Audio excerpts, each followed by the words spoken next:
सामान्य ज्ञान प्रश्न 1. महाराष्ट्रातील पहिल्या महिला डॉक्टर कोण?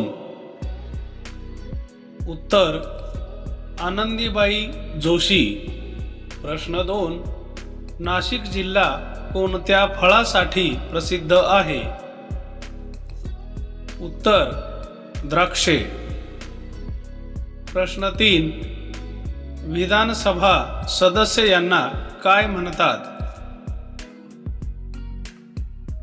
उत्तर आमदार. प्रश्न 4. संत ज्ञानेश्वर महाराज यांचे पूर्ण नाव काय? उत्तर ज्ञानेश्वर विठ्ठलपंत कुलकर्णी. प्रश्न 5. रंधा धबधबा कोणत्या जिल्ह्यात आहे? उत्तर अहमदनगर.